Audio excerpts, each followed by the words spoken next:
Welcome to the Eclipse Stories. Please like and subscribe this channel. Let's dive into the stories. A dark, creepy horror-themed composite thumbnail featuring a small abandoned gas station, a rundown neon motel sign glowing red, and a shadowy old hospital building in the background. The atmosphere should be eerie with stormy skies, dim lighting, and a sense of dread. In the center, bold horror-style text reads, "Never listen to these 4 horror stories alone." The word 4 horror stories must be in bright red, while the rest of the text is in bold yellow, with a rough, scary font similar to classic horror thumbnails. The overall design should be cinematic, eye-catching, and optimized for YouTube horror content. I checked the cameras immediately.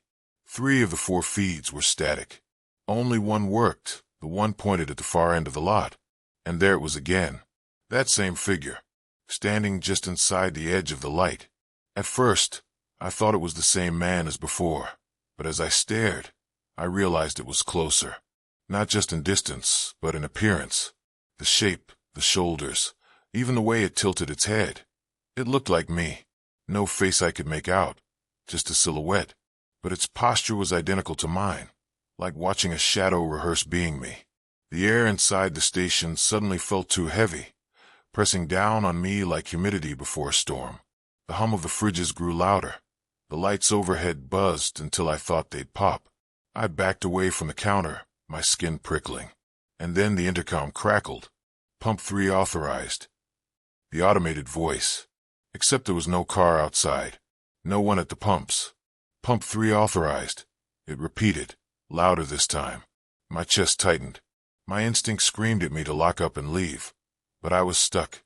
The lot outside was empty, but something out there wanted in. That's when I heard it knocking. From the cooler aisle. 3 slow, deliberate knocks. I forced myself to look.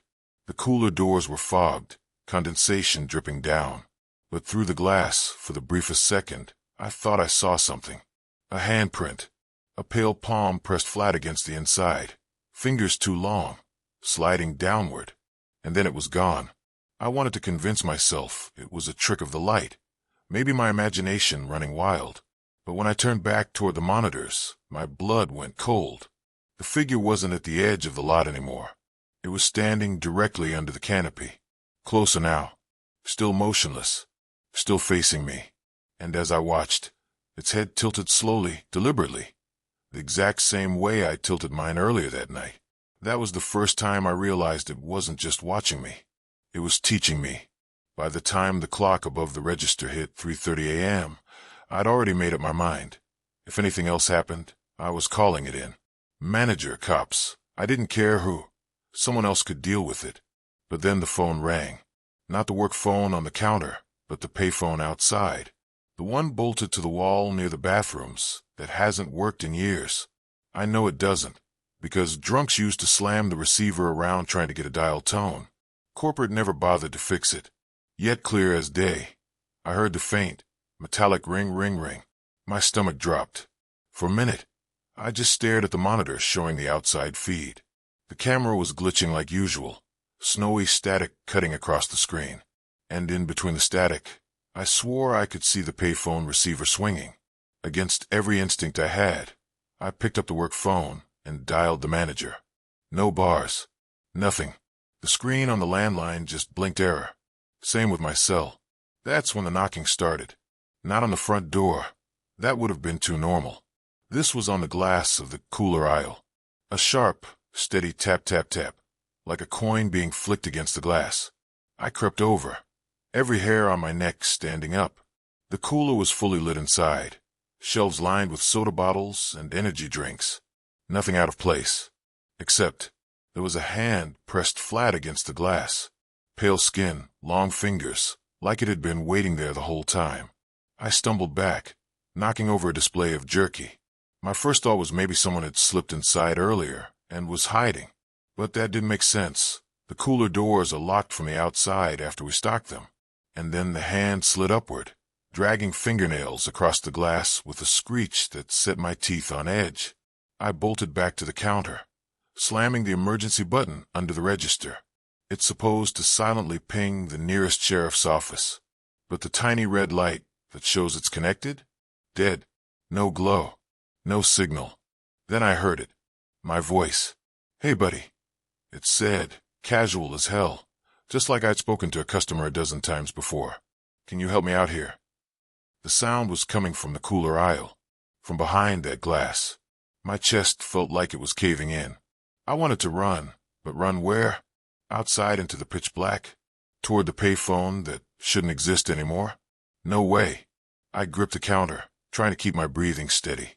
That's when the monitor flickered again, the one pointed at the pumps. Through the static, the figure was back, standing directly under the canopy now, head tilted at an impossible angle, like it was studying the ceiling instead of me. The lights above it buzzed, dimmed, then went completely dark. The entire station shuddered like a power surge had hit, plunging everything into half-darkness. Only the register light stayed on, casting a sickly green glow across the counter. And then the glass door chime dinged. Someone had come inside. I froze. My eyes darted to the entrance, but no one was there. The door hadn't opened. No movement, no footsteps, nothing. "Can I get a pack of smokes?" The voice was right behind me. My own voice. I spun around so fast I nearly toppled the chair. But of course, nothing. Just the humming of the fridge units, and that oppressive silence pressing in again. The door chimed dinged second time, this time louder, almost mocking. And then, finally, I saw it. Through the reflection in the glass door of the cigarette case, there was someone standing directly behind me. Taller than me, too thin, its arms too long. But its face was mine. Not perfectly, like a photocopy that had been smudged and stretched.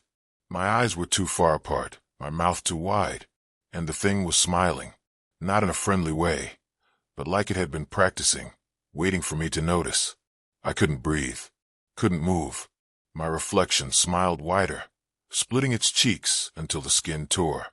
Then the lights snapped back on, and the reflection was gone. But the cigarette case, wide open, and a single pack sat on the counter, as if it had already been rung up. The cigarette pack sat on the counter where the thing had left it, and I couldn't bring myself to touch it. My hand hovered above the register, but it felt like the air around it was thick, like invisible tarp clinging to my skin. I told myself to leave, just walk out the door, get in my car, and drive until the sun came up. But when I glanced at the windows, I froze. Every pane of glass reflected me. Not once, not twice, but a dozen versions of me standing outside in the lot. Some were turned slightly, some smiling, some with mouths open wider than they should have been. They weren't copies, they were rehearsals. Drafts of me, half-finished, watching. I stumbled back and slammed the blinds shut, one after another, but the reflections didn't vanish. They stayed burned into the glass, like after-images. And then the payphone outside rang again. The sound cut through everything. Sharp, metallic, impossible. I covered my ears, but the ringing only grew louder, closer, until it felt like the phone was inside the room with me. On instinct, I picked up the work phone. No dial tone, no static. Just breathing. My own breathing. "Let me in," my voice said. I slammed the receiver down. My hand shook so bad I could barely stand. I don't pray, never have. But right then I whispered something desperate under my breath. Anything to make it stop. That's when the front door creaked open. The chime didn't ding this time. It didn't need to. The sound of the hinges stretching in the silence was enough. I turned, heart hammering. The door stood half open. Beyond it, nothing but black highway. But someone was stepping inside. Me. Or something wearing me. Its movements were stiff, jerky, like it hadn't quite figured out how to use the body. Its eyes were too wide, pupils swallowed by dark. Its jaw worked side to side, like it was testing how to smile. And when it finally spoke, the sound rattled my bones. "Shift's over." I staggered back, grabbing the only thing within reach, the heavy flashlight we keep under the counter. I swung it with everything I had. The beam cracked against its shoulder, but it didn't flinch. Just tilted its head, grin stretching wider, as if I'd passed some kind of test. The lights overhead flickered and died all at once. Darkness swallowed the station, save for the faint glow of the register. In that pale green light, I saw them, all of them, crowding in through the windows, pressing against the glass. Dozens of me, each one smiling, tapping, mouthing words I couldn't hear. The thing inside with me stepped closer. I could smell it now, cold earth, metal, something wet and wrong. "No," I whispered, backing into the storeroom. "You're not me. You're not." It followed, each footstep in perfect rhythm with my own, mocking me. The storeroom door slammed shut behind me, though I hadn't touched it. I was trapped. The air turned heavy again, and the last flicker of the register light went out. Pitch black. And then a whisper in my ear. "Not yet, but soon." The world tilted. I don't know if I fainted, if I ran, or if something else happened. All I remember is waking up in my car at dawn, parked on the far side of the lot. The keys were in the ignition, engine cold. When I stumbled back to the station, the doors were locked, lights off, just as they should have been. No sign anyone had been there all night, except the cigarette pack was still on the counter. And when I looked in the convex mirror above the register, for half a second, the reflection didn't move with me. It just smiled. Story 2, the abandoned motel room. I've stayed in my fair share of cheap motels, but this one takes the cake. I was driving cross-country, heading nowhere in particular, when exhaustion hit me hard just past midnight. The highway was empty, long stretches of asphalt broken only by the occasional rusted sign. My GPS showed no towns for another 60 miles, so when I saw the flickering neon letters, vacancy, I pulled off without hesitation. The place didn't even look real at first. Just a one-story strip of rooms with peeling paint, a sagging roof, and a buzzing sign that barely held onto 2 working letters. The parking lot was cracked and overgrown with weeds. A single streetlight hummed at the corner, casting a sickly orange glow over the whole property. Inside the lobby, things weren't much better. The air smelled stale, like cigarettes and mildew. Faded floral wallpaper peeled at the corners, and the carpet had stains I didn't want to identify. Behind the counter sat the clerk. He was an old man, skin papery thin, with glasses that magnified his watery eyes. He looked like he hadn't slept in weeks. When I asked if there were any rooms available, he just slid a key across the counter without a word. No credit card, no ID check. Just a rusted brass key with the number 7 etched into it. "Cash only," he muttered. His voice rasped like sandpaper. I handed him $40, and he stuffed the bills into a drawer without counting them. Then he leaned forward and said something that chilled me even though I didn't understand it at first. "Don't open the window." I blinked. "Sorry, what?" But he'd already sunk back into his chair, staring at the static-filled TV behind him. Room 7 was halfway down the strip, near the end. The door stuck when I tried the handle, and I had to shove my shoulder against it to get inside. The room smelled worse than the lobby. Stale air mixed with something faintly metallic, like rust or old blood. The decor looked like it hadn't been updated since the 70s. Faded green curtains, a sagging mattress, a lamp with a crooked shade. I dropped my bag and sat on the bed. Springs groaned beneath me. For a while, everything seemed normal. I turned on the TV, only static. Tried the bedside lamp. It buzzed, flickered once, then died. I laughed under my breath. Cheap motels were all the same. But as I stretched out on the bed, I noticed something odd. The window. The old man's words came back to me. "Don't open the window." It was covered by those heavy curtains, but there was a draft leaking in. The air was cold, unnaturally so. I pulled the fabric back, just enough to peek outside. Nothing.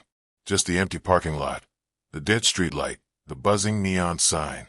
But in the glass, for the briefest second, I thought I saw movement. Not outside. Not behind me. In the reflection itself. I slammed the curtain shut and told myself I was overtired. A long drive. Too much caffeine. Not enough sleep, that's all.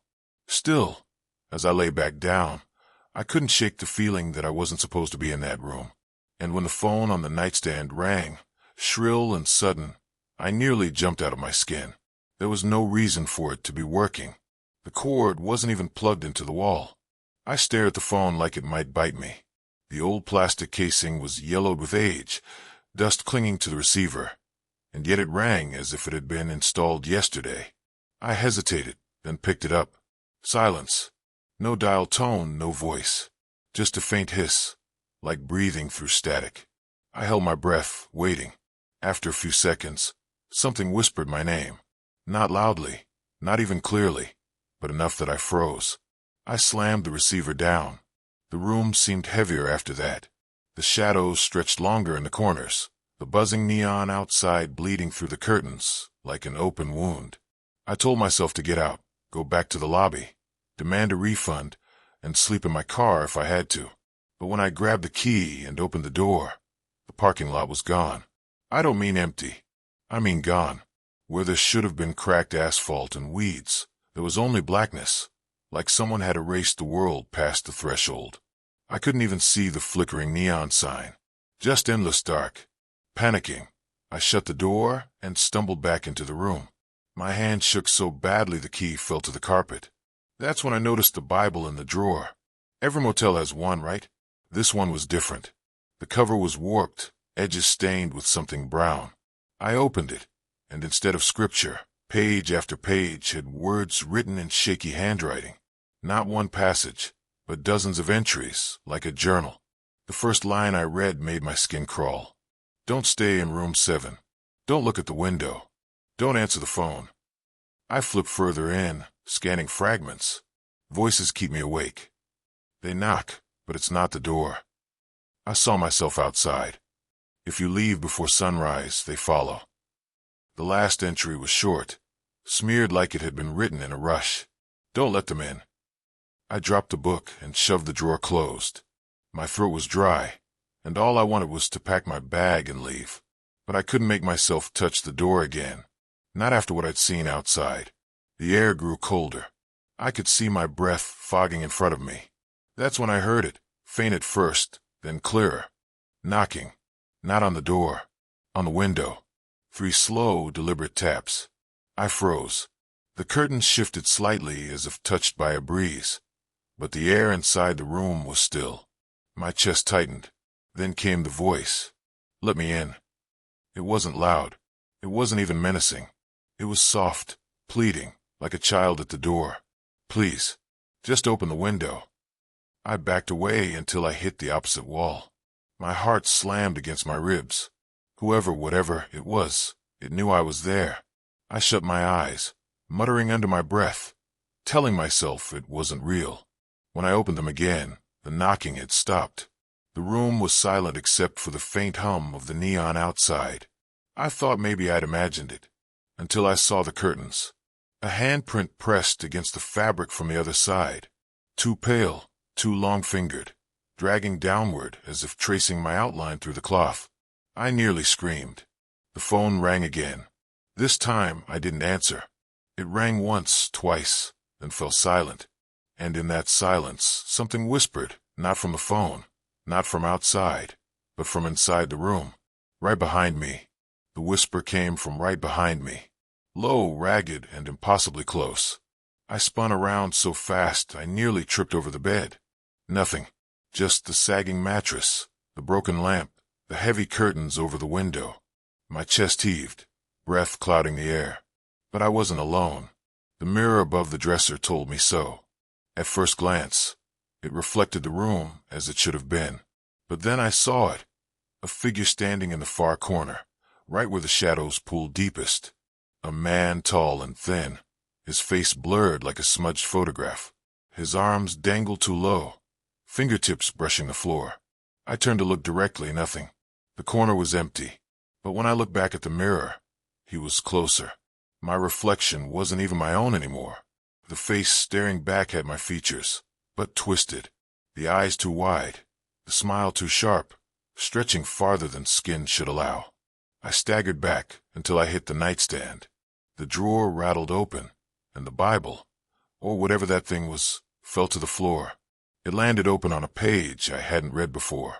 The words were written in the same shaky hand as the others.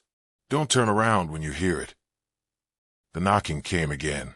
Not from the door, not from a window, from the bathroom. 3 hollow knocks, echoing off tile. I stared at the closed door, bile rising in my throat. My reflection in the mirror was grinning wider now, teeth like broken glass. Another knock. Louder. I forced myself forward, one shaky step at a time, and put my hand on the bathroom knob. Cold. So cold it burned my skin. Against every shred of reason I had left, I opened the door. The bathroom light flickered once and buzzed to life. And there I was, standing inside. Not a reflection, another me. Pale, drenched, hair plastered to the forehead, like I'd just stepped out of a swamp. My double's eyes rolled toward me, unfocused, and then its mouth opened far too wide. Water poured out, gushing onto the cracked tile, spreading across the floor toward my feet. I slammed the door shut and stumbled back. The lamp in the room flickered violently, casting shadows that didn't match the furniture. The curtains billowed though the window was shut tight. That's when the phone rang again. This time, the receiver lifted on its own. I watched in horror as it floated just above the cradle. The hiss of static filled the room. And then, layered voices spoke all at once.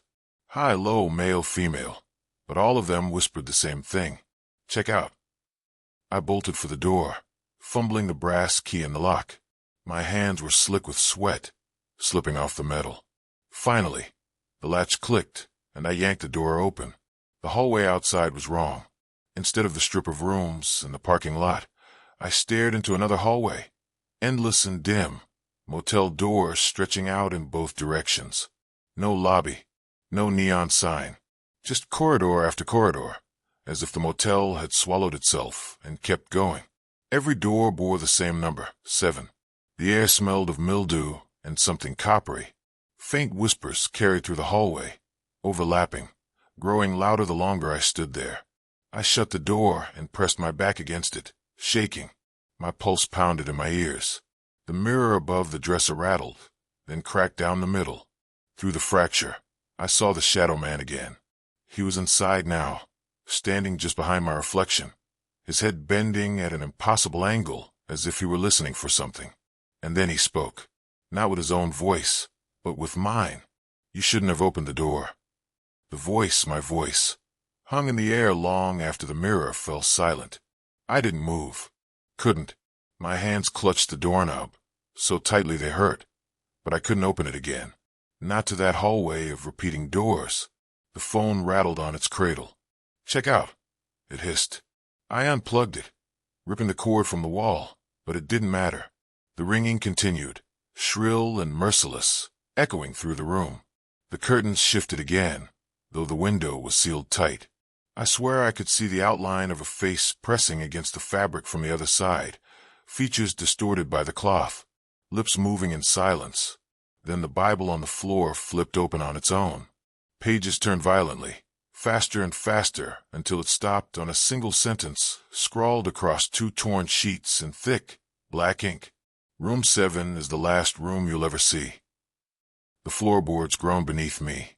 I glanced down. Water was seeping from under the bathroom door again, pooling around my shoes. It was cold, ice cold, soaking through my socks. When I looked back up, the bathroom door was open. My double stood there again, but this time it wasn't alone. The shadows behind it moved, stretching up the walls and ceiling. Dozens of shapes crawling out of the darkness. They were people, or had been once. Their faces were blurred, eyes black pits, mouths open in silent screams. Each of them stepped forward in unison, crowding the small room. Check out, they whispered, voices overlapping. I stumbled back onto the bed. The mattress groaned under me, sagging deeper than it should, like something beneath the sheets was shifting, waiting. I grabbed my bag, bolted for the door again, and wrenched it open. This time, the parking lot was back. Relief flooded me so fast I nearly collapsed. The cracked asphalt, the flickering neon sign, it was all there. I ran to my car, fumbling with the keys, shoving them into the ignition. The engine coughed once, twice, then roared to life. I didn't look back until I was already pulling onto the highway. The motel was shrinking in the rearview mirror, its crooked sign glowing against the black sky. Room 7's curtain had been pulled open now, and in the window stood a figure. Me, watching, smiling. I drove for hours, not stopping until the sun was high. When I finally pulled into a gas station, I tried to convince myself it had been a nightmare. Lack of sleep, too much caffeine, nerves. But when I went to pay for gas and open my wallet, I found something tucked behind my driver's license. A brass motel key. Number 7 etched deep into the metal. And when I looked back at the rearview mirror inside my car, my reflection didn't smile with me. It stayed perfectly still.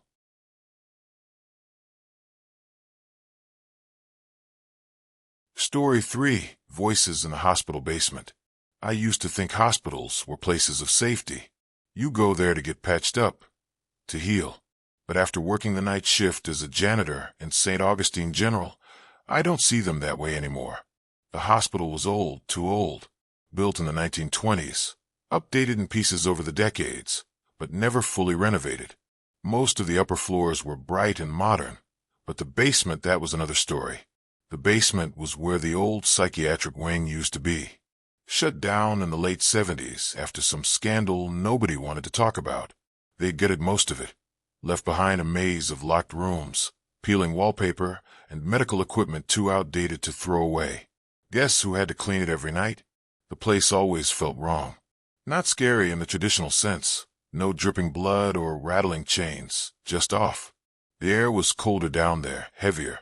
My mop bucket's wheels echoed endlessly in the empty halls, like the building itself was listening. My supervisor warned me about it during my first week. Stick to your route. Don't wander. If you hear anything, ignore it. I laughed it off at the time. Thought he was just trying to spook the new guy. But by the end of my first month, I understood why he said it. It started with voices. At first, I thought it was the intercom system. I'd hear faint murmurs through the ceiling speakers, low, overlapping whispers. But when I checked with the front desk, they swore the system hadn't worked down there in years. One night, I was buffing the floor near the old elevator when I heard my name, clear as day. Evan. I froze. Nobody called me that at work. Everyone just said kid or janitor. My name echoed down the hallway, soft and coaxing. I told myself it had to be one of the nurses playing a trick, but when I checked the cameras later, the feed for that hallway was pure static the whole time. Another time, I was emptying trash cans when I heard laughter. Not the happy kind, more like a patient giggling in the wrong place, wrong time. It drifted from behind a locked door marked Ward C, a part of the wing we were never supposed to enter. I pressed my ear to the door. The laughter stopped. Instead, something whispered so softly I thought it was inside my head. We're still here. That was when I started bringing a flashlight with me.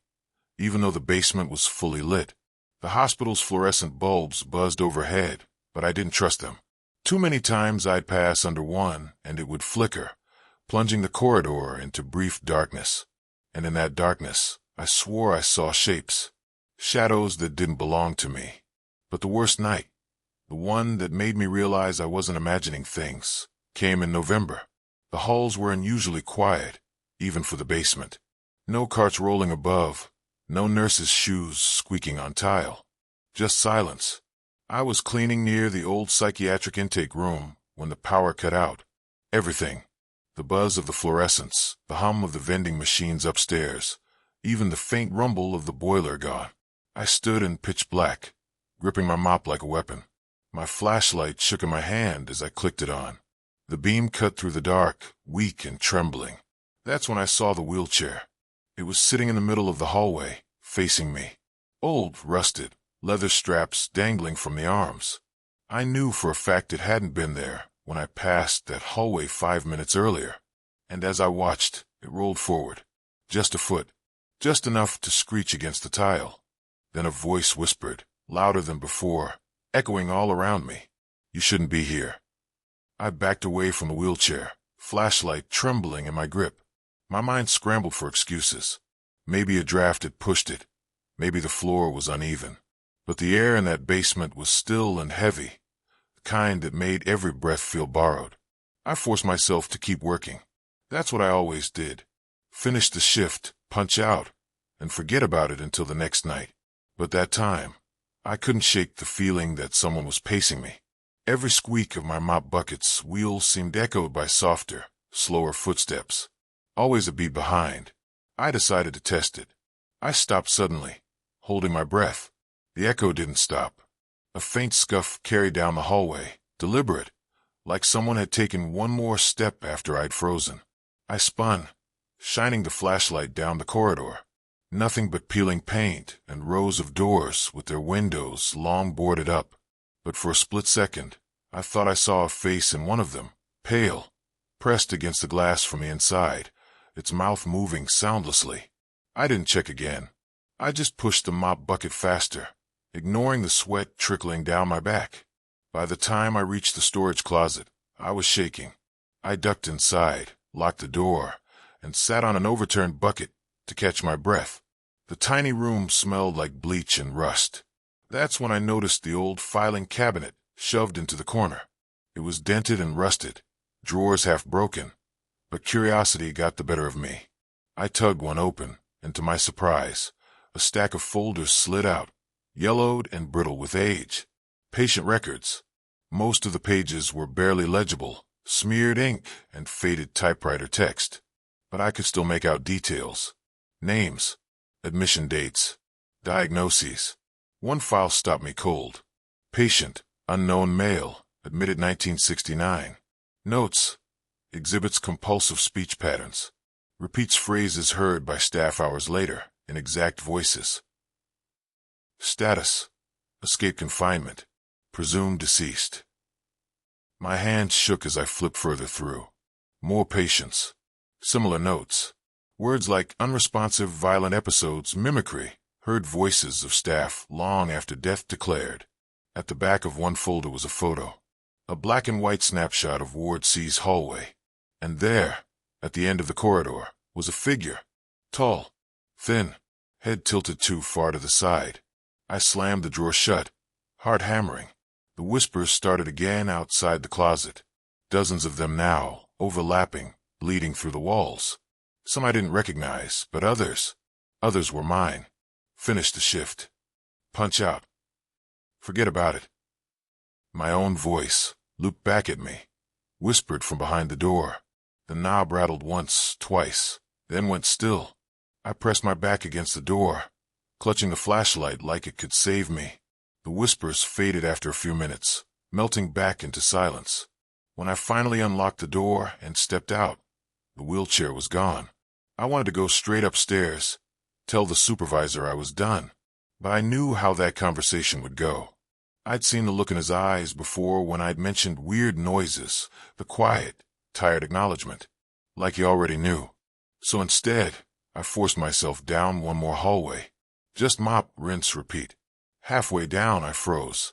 Every door was open. Ward C had been locked for decades, chains bolted across every entrance. Now they hung loose, doors yawning wide. The air that poured out was colder, smelling of mildew and something rotten. At the end of the hall, in the shadows, something moved. Not fast, not threatening, just pacing. Back and forth, and then it stopped. Slowly, it turned its head toward me, a face pale as paper, black pits where I should be. And when it opened its mouth, the voice that came out wasn't its own. It was mine. You shouldn't be here. For a long moment, I just stood there, staring down the hallway of Ward C. Every instinct screamed at me to turn around, go upstairs, and never look back. But my legs didn't listen. I edged forward, flashlight beam trembling against the peeling walls. The doors on either side gaped open, each room darker than the last. The air felt thick, colder with every step, carrying a damp, sour smell like mold and iron. My footsteps echoed wrong, not delayed, not distorted, just doubled. It was as if someone else was walking perfectly in sync behind me. I stopped. The echoes didn't. My throat went dry. I turned the flashlight over my shoulder. Nothing, just the empty hallway, though for half a second I thought I saw a shadow slip out of sight. The whispers began again, louder now, overlapping, too many to follow. Fragments reached me from all directions. Don't leave us. We're still here. He knows your name. I pressed forward, trying to ignore the way the walls seemed to close in. My light caught on something carved into the plaster. Scratches, hundreds of them, gouged deep into the wall. Words layered over each other until they were barely legible. One phrase repeated, clear enough to make my skin crawl. Don't answer. The floor creaked under my weight as I passed one of the rooms. Out of corner of my eye, I saw movement inside. I froze, turned the flashlight. A figure sat on the cot. Thin, hair hanging over its face. Its chest heaved with shallow, ragged breaths. "Are you?" Before I could finish, it snapped its head up. Its face was my own. Mouth stretched wide, eyes blank pits. I stumbled back, heart racing, and the figure collapsed into a heap of shadow, vanishing into the floor. The whispers surged, swelling into laughter, sobs, screams. A cacophony of voices that made my ears ring. I clapped my hands over them, but it didn't help. The sound was inside my head. Then, all at once, silence. So heavy it hurt. I lowered my hands, chest heaving. The hallway stretched on ahead of me, and at the very end, a door glowed faintly with a pale, flickering light. I should have turned back. Every fiber of my being screamed at me to leave, but something pulled me forward, dragging me step by step until I stood in front of it. The plaque above the frame read, Observation Room 4. The door was half open. I pushed it gently, hinges shrieking. Inside, the room was lined with shattered mirrors. Shards clung to the walls like jagged teeth, reflecting my flashlight in fractured angles. The air was so cold I could see each breath plume in front of me. And then I saw them, dozens of faces staring back from the broken glass. Not mine, not patients. Faces pale and hollow, mouths moving soundlessly, as if trapped behind the reflections. Their eyes followed me, even as I moved. One shard directly in front of me rippled, like water. My own reflection leaned closer, though I hadn't moved. Its lips peeled back in a grin that wasn't mine. Then it spoke. "You belong here now." The glass cracked, splintering outward, and I staggered back as one of the faces pushed forward, pressing against the surface as if it were trying to climb through. Its hand smeared blood across the shard, leaving streaks as the mirror bowed outward. Behind me, the door slammed shut. The flashlight flickered once and died. In the dark, I heard the chorus of voices rising again, all speaking in unison. "Stay with us." Something cold brushed my shoulder, fingers curling against my jacket, and when I spun around, the last thing I saw before the light sputtered back was a figure, impossibly tall, bending low to meet me face to face. It was smiling. The thing smiled in the dark, teeth gleaming even without light. My body locked up, every nerve screaming at me to run, but my legs wouldn't obey. The voices swelled again, 100 whispers overlapping until they became deafening. Some were nonsense, some I didn't recognize, but more and more of them were mine. My own phrases, my own tone, echoing back at me in a sick chorus. "Finish the shift. Don't wander. You shouldn't be here." I clutched the dead flashlight like it was a weapon, backing toward the door. My hand scrabbled for the knob, but the metal was slick and icy, burning my skin. The tall figure leaned closer, its head twisting unnaturally as it studied me. And then it whispered in my ear, "You already belong." I slammed my shoulder into the door once, twice. It didn't budge. The mirrors around me rattled, spiderwebbing with cracks. Faces pressed harder against the glass, mouths gaping open, screams muffled by their prison. One shard split and fell to the ground, and for a horrifying moment, I saw a pale hand reach through before dissolving into smoke. I couldn't breathe. My chest burned. The voices changed. No longer whispers, but chanting. A rhythmic call, growing louder, vibrating through the floor and walls until my bones ached. The figure's mouth moved in sync with them, lips stretching wider and wider until its jaw unhinged. Something snapped inside me. I hurled the flashlight at the nearest mirror. The glass exploded, shards scattering across the floor. The screams cut out instantly, plunging the room into silence. For a second, I thought I'd won. Then the pieces began to move. Dozens of reflections swirled across the shards, each showing me, but not me. My face distorted in every piece. Wide smiles, black eyes, mouths stretched into silent howls. The fragments twitched like insects, skittering across the floor, toward me. I bolted. I don't know how the door opened. Maybe I never really tried before, but this time it swung wide. I tore out of observation room 4, sprinting down the hall. My mop bucket, my cart, everything I'd left behind was gone. The corridor seemed longer than before, endless, the ceiling lights flickering one by one as I ran. Behind me, the voices gave chase, not with footsteps, but with sound. My own voice multiplied, screaming my name, begging me to stop, laughing in my ear. I reached the stairwell and shoved the door open. The concrete steps stretched upward, far more than there should have been. But I climbed, 2 at a time, lungs burning. The whispers never faded. When I finally burst through the stairwell door, I collapsed against the cold tile. I wasn't in the lobby. I wasn't even on the main floor. I was back in the basement. Ward C. The same hallway, the same doors, and every single one was open now. Inside, shapes crowded the thresholds, patients, staff, shadows of things that once were human. Their mouths moved in unison. Stay with us. I ran again, blindly this time, but the halls twisted, looping, bringing me back to the same spot no matter which turn I took. My reflection grinned from every window I passed, pounding the glass, mouthing words I didn't want to read. By the time I stopped, I was in front of the wheelchair again. The straps were buckled. Waiting. I don't remember sitting down. My legs just folded. The leather was cold, the buckles snapping shut on their own, one by one, holding me in place. The tall figure loomed over me, tilting its head. Its smile was mine now. The chanting rose, shaking the walls. And then silence. When I opened my eyes, I was mopping the hallway, just like always. The fluorescent lights hummed above. The bucket squeaked across the tile. Everything looked normal, except when I glanced at the reflection in the glass door. The man pushing the mop wasn't me. He looked like me, moved like me, but he smiled the entire time. Story 4, the Forest Fire Lookout Tower. Most people think working in a fire lookout tower is peaceful. They imagine long days spent watching endless trees, sketching in a notebook, sipping coffee while the world is quiet. And sure, sometimes it's like that. But most nights, it's not peace you feel. It's isolation. The tower I worked in sat deep in the Rockies, 50 feet above the treeline. The climb up the ladder alone was enough to make your stomach drop.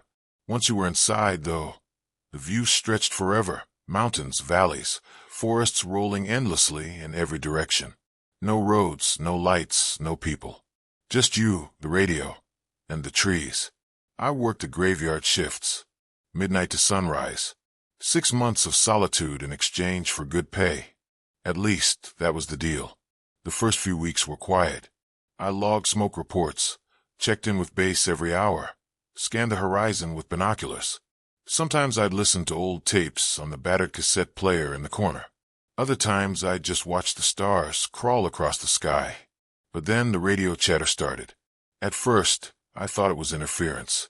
A burst of static here, a clip word there. But one night, just past 2 a.m., I heard it clearly. Tower 7, do you copy? My call sign. But the voice wasn't one I recognized. It was too low, too slow. Like someone speaking after hearing the words a beat too late. I picked up the receiver anyway. Copy. Identify. Silence. Then laughter. Not loud, not manic. Just a soft chuckle that dragged out too long. I logged the incident, chalked it up to prank radio chatter. Maybe some hiker messing with frequencies. But it didn't stop. Every night around 2 a.m., the same call. Sometimes my name. Sometimes a voice mimicking my supervisor back at base, repeating things I'd already heard him say earlier that day. Only off, like a recording that had been warped, slowed, and played back. I tried to ignore it. Then came the lights. It was a foggy night, moonless. The valley below swallowed in black. As I scanned with binoculars, I caught a flicker of light deep in the trees. Not fire, too steady. Like a lantern swinging back and forth. I radioed base. No response. I watched as the light moved closer, weaving through the forest in a straight line. Too straight. No hesitation, no terrain slowing it down. At first, I thought maybe it was another tower's beam, some trick of distance. But the way it swayed back and forth, like someone carrying it, made my skin crawl.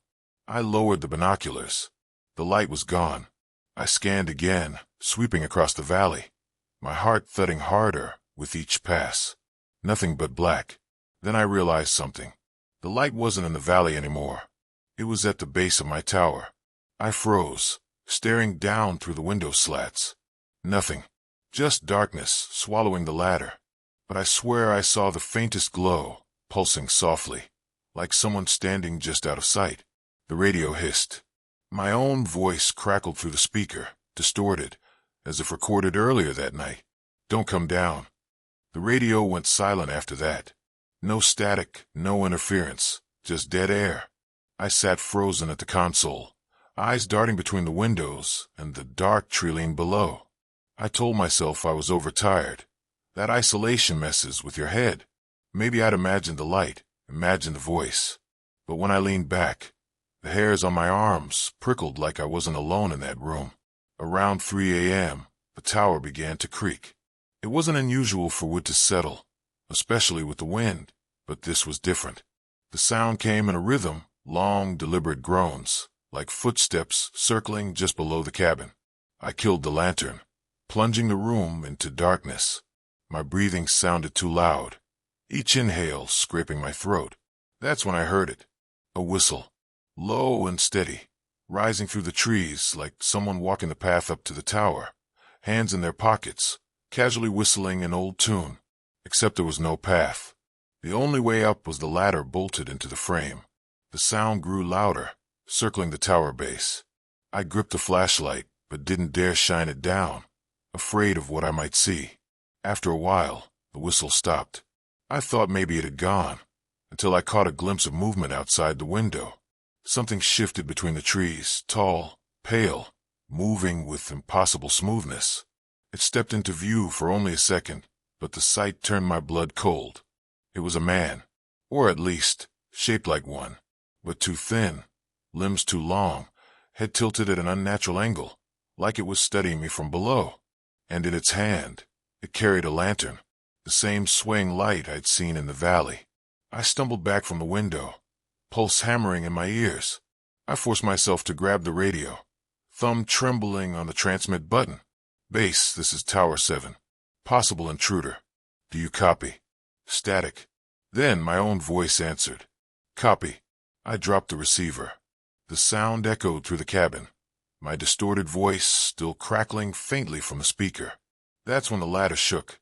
One jolt, then another, like someone was climbing, slow and steady, rung by rung.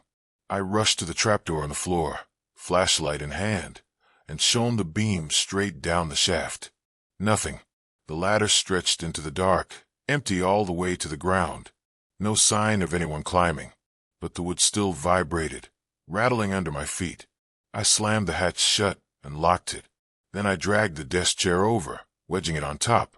My heart pounded, so hard I thought my chest might split. For a long time, nothing happened. The woods went still. Even the crickets had gone silent, like the forest itself was holding its breath. Then came the knock. 3 sharp raps on the underside of the trapdoor. I stumbled back, hand over my mouth to smother the sound of my breathing. The radio crackled again. A new voice this time, high-pitched, childlike. "Let me up." I shook my head, whispering no to no one, over and over, like a prayer. The voice repeated, softer, almost pleading. "Please, let me up." I backed into the far corner of the cabin, flashlight shaking so badly the beam danced across the walls. My eyes darted to the clock. 3:33 a.m. hours until sunrise. Another knock. Louder. Then silence. I waited, breath caught in my throat. The trapdoor stayed shut, the chair unmoving. Eventually, I dared to creep forward, shining the light down again. Empty. But when I pulled the beam back up, I froze. A face pressed against the window. It was my own. I stumbled backward, so hard I hit the desk, sending the logbook and radio crashing to the floor. The face at the window didn't blink. It didn't fog the glass with breath. It just stared, my own features reflected back at me, but wrong. The grin was too wide. The eyes were too still. I forced myself to look away, clutching the flashlight like a weapon. When I dared to glance back, the face was gone. I wanted to believe it had been a trick of the light, maybe my reflection warped in the glass. But when I checked again, the window was fogged, and across the condensation, words had been traced with a fingertip. "Let me in." The letters dripped slowly, like they'd been written in something thicker than water. My stomach churned. I grabbed the radio again, jamming the transmit button. "Base. Tower 7. Emergency situation. Intruder confirmed. Request immediate." Static. Then my own voice again, clear and calm. "Negative, Tower 7. All clear." I dropped the receiver. My knees nearly buckled.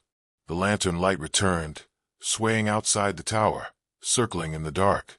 Each time it passed beneath a window, shadows stretched across the walls inside the cabin, bending and twisting. At one point, I swore I saw my own silhouette pacing the room, though I hadn't moved an inch.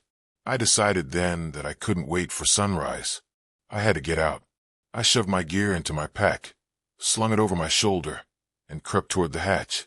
The chair was still wedged against it, unmoved. For a moment, I almost believed whatever was out there had left. But when I put my ear to the wood, I heard breathing. Slow, heavy, right beneath me. I swallowed hard. My only other option was the window. I scanned the room for the coil of rope every tower kept for emergencies. It lay tangled in the corner, stiff with age. My fingers shook as I looped it around the beam, tied it off, and shoved the window open. The night air hit me like ice. Below, the forest stretched forever, an ocean of black. The lantern glow was gone now. No sound but the blood rushing in my ears. I swung a leg over the sill, gripping the rope, when the radio crackled again. "Don't." My voice.